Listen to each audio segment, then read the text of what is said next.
Halo teman-teman semua, kembali lagi di channel Guru Jagoan. Senang sekali ya bisa menyapa teman-teman semuanya.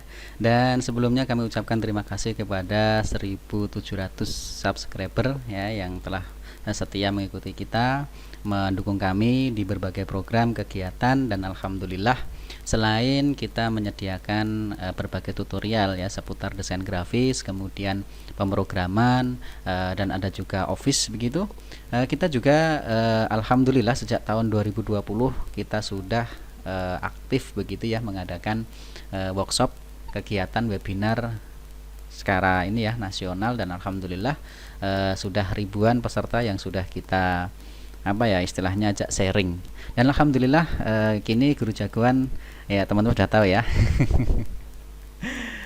Kita senang sekali dapat menyapa teman-teman, dan artinya selain kegiatan yang aktif kita bagikan di channel YouTube begitu, kita juga alhamdulillah sarplasnya pun juga mendukung seperti itu.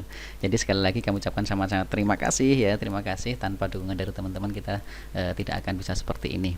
Dan ini juga menjadi sebuah motivasi bagi kami untuk terus berbagi manfaat, khususnya di dunia teknologi, yang tentu insya Allah nanti mudah-mudahan ke depan dapat bermanfaat untuk kita semuanya, khususnya bagi teman-teman yang aktif di dunia pendidikan ya, terluasnya lagi secara umum ya, bagi teman-teman siapapun dari latar belakang profesi apapun yang ingin belajar, yuk kita sama-sama belajar bareng, dan insya Allah nanti Guru Jagoan akan senantiasa berbagi sesuatu yang bermanfaat untuk kita bersama.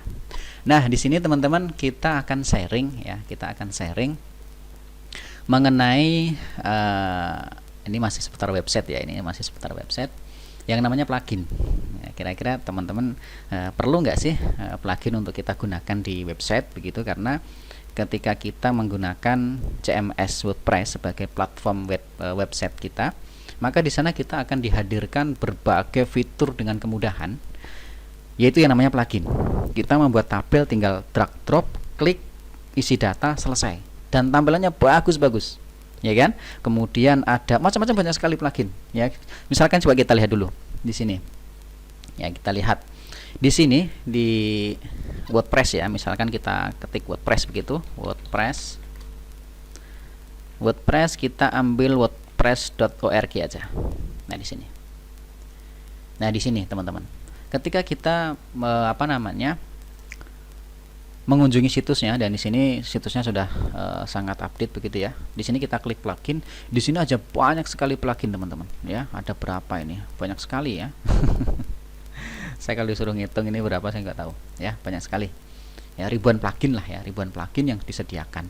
Mulai dari tabel, di sini ada pricing tabel ya kan, kemudian ada timeline, banyak sekali. Namun sebenarnya perlu nggak sih gitu kan, perlu nggak sih untuk website kita? Nah, di sini teman-teman ya, yang ketika kita berbicara mengenai plugin ya tentu plus minus begitu ya, plus minus, tentu ada kelebihan dan pasti ada kekurangan. Di mana ada kelebihan pasti ada kekurangan. Ketika kita berbicara mengenai kelebihan begitu ya, ya tentu satu ya, istilahnya kita nyebut itu efisien ya, singkat waktunya. Dalam pengerjaan kita nggak perlu ngoding ya kan. Misal kita membuat seperti ini pricing tabel ya, pricing di sini tabel, di sini sudah tabelnya keren-keren ya, tabelnya keren-keren, kita lihat reviewnya juga bagus-bagus begitu ya. Nah, di sini teman-teman bisa membuat tabel sekeren ini ya, sekeren ini tanpa harus ngoding teman-teman ya, tanpa harus ngoding. Teman-teman tinggal pasang aja pluginnya, kemudian teman-teman bisa membuat tabel yang keren-keren di dalam website teman-teman. Nah, ini kelebihannya tentu singkat. Kemudian berikutnya kelebihannya adalah ya lebih istilahnya memudahkan pekerjaan kita ya. Selain singkat pengerjaan ya tentu kita akan lebih mudah dibandingkan kita harus ngoding sendiri. Ya, meskipun sebenarnya di text editor WordPress itu sudah menyediakan tabel yang kemudian kita bisa mengcustom tampilannya menggunakan CSS. Namun itu bisa dilakukan ketika kita memiliki minimal basic pengetahuan mengenai seputar CSS. Nah, di sini untuk pemula biasanya plugin sangat digandrungi ya. Misalkan selain itu kita misalkan coba ya kita cari di sini login custom begitu ya. Nah, login custom misalkan. Nah, di sini pun juga tinggal pakai. Ya kan? Enak, tinggal pakai. Namun di sini teman-teman ya, selain selain kelebihan yang ada, tentu ada kekurangannya ya. kekurangannya apa saja? Ya, yang pertama, ketika kita menggunakan terlalu banyak plugin, di situ besar kemungkinan akan saling bentrok, ya, sehingga membuat kinerja website kita tidak maksimal. Ya, kemudian yang kedua, akan memperberat kinerja daripada website kita. Ketika kita memproses begitu, mengakses website kita menggunakan banyak sekali plugin, maka di situ akan justru akan membuat berat, ya. Yang seharusnya plugin ini sebenarnya dibuat untuk memaksimalkan fungsi daripada website. Tetapi ketika kita berlebihan dalam menggunakan plugin, ya tentu di sini tidak baik begitu. Nah, di sini sebenarnya lah terus boleh nggak atau bagus nggak atau gimana penggunaan plugin sebenarnya gitu ya. Sebenarnya penggunaan plugin ini ya boleh-boleh saja dan sah-sah saja begitu. Namun perlu diingat, harus disesuaikan dengan kebutuhan, ya. Harus disesuaikan dengan kebutuhan. Kalau memang kita sangat perlu sekali, ya pakai plugin is okay, nggak masalah.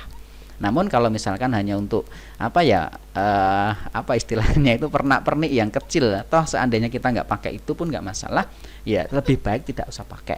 Kenapa? Karena plugin kita nggak tahu celahnya seperti apa, kemudian yang buat siapa kita nggak tahu, baris kodenya nanti seperti apa kita nggak tahu. Kalau seandainya ada iseng-iseng dari pembuatnya pun juga kita nggak tahu, ya kan? Maka dari itu gunakanlah plugin sesuai kebutuhan aja. Kemudian yang kedua, gunakan plugin yang memang itu sudah terpercaya. Cara melihatnya gimana? Cara melihatnya sebenarnya gampang ya. Kalau kita orang awam nggak tahu apa-apa, ya gunakanlah aja yang di sini penggunanya sudah banyak gitu ya. Di sini ada 200.000 ya kan, 200.000, kemudian ada lagi 1 juta ya, kemudian di sini ada 70.000, ada 1 juta lebih ya, 300.000 ya. Kita gunakan yang paling banyak aja. Gitu ya, karena kan kita nggak tahu gitu ya, kita nggak tahu, gunakan yang paling banyak aja. Kemudian yang kedua, gunakan yang sering update. Nah, di sini teman-teman, jadi kalau menggunakan plugin harus hati-hati.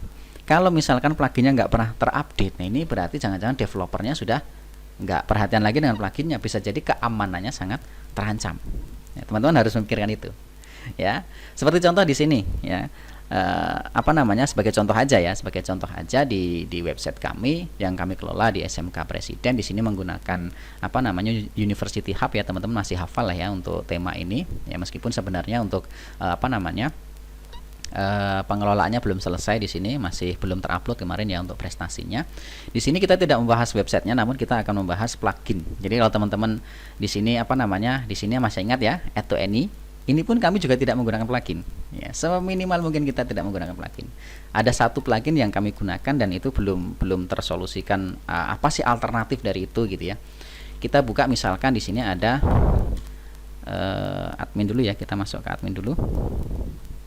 Nah di sini teman-teman perhatikan plugin di sini saya hanya menggunakan satu saja. Yaitu Yoast-SEO. Di sini kita hanya menggunakan satu plugin saja. Keren kan? Kita hanya menggunakan plugin. Nah terus di sini ada add to any, gimana caranya gitu kan? Ya nanti insya Allah kalau memang teman-teman perlu ya, kita buatkan video tutorialnya, is okay ya. Gak apa-apa, kita buatkan videonya. Ya, namun di sini kami ingin menggarisbawahi bahwa kita bisa sebenarnya, karena sebenarnya plugin itu kan untuk menambahkan saja, untuk memaksimalkan fungsi daripada website. Namun di sini kalau kita terlalu banyak, penggunaannya berlebihan, maka tentu juga tidak baik. Maka di sini insya Allah nanti kalau teman-teman mau ya, silahkan tulis komentar dulu aja. Tulis di komentar ya, perlu nggak dibuatkan untuk bagaimana cara menambahkan add to any seperti yang ada di website kami di sini. Ya seperti ini. Kemudian ketika kita klik salah satu postingan, maka di sini tampil juga. Namun di sini ketika kita klik atau kita lihat dalam plugin itu tidak ada.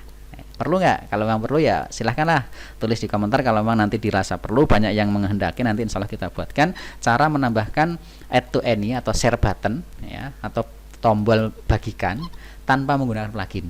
Silahkan ditulis. Jadi seperti itu teman-teman ya, untuk penggunaan plugin. Kalau ditanya perlu enggak gitu ya, tergantung kebutuhan. Ya perlu ya enggak gitu ya. Kalau memang kebutuhannya itu sangat-sangat perlu gitu ya, ya sudah pakai aja.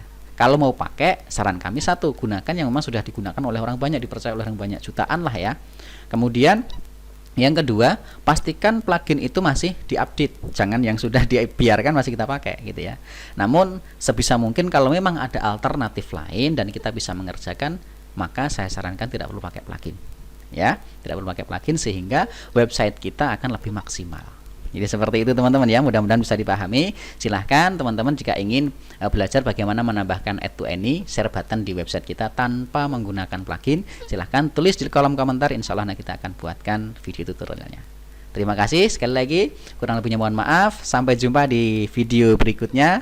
Dan sekali lagi terima kasih kepada seluruh subscriber yang sudah setia ya mendukung kami, menyupport kami, dan alhamdulillah sampai akhirnya kami berkesempatan untuk menyapa teman-teman semuanya dengan kaos baru nih ya, kaos baru brand Guru Jagoan. Terima kasih sekali lagi, kurang lebihnya mohon maaf, dan selamat belajar, selamat mencoba, dan tetap semangat.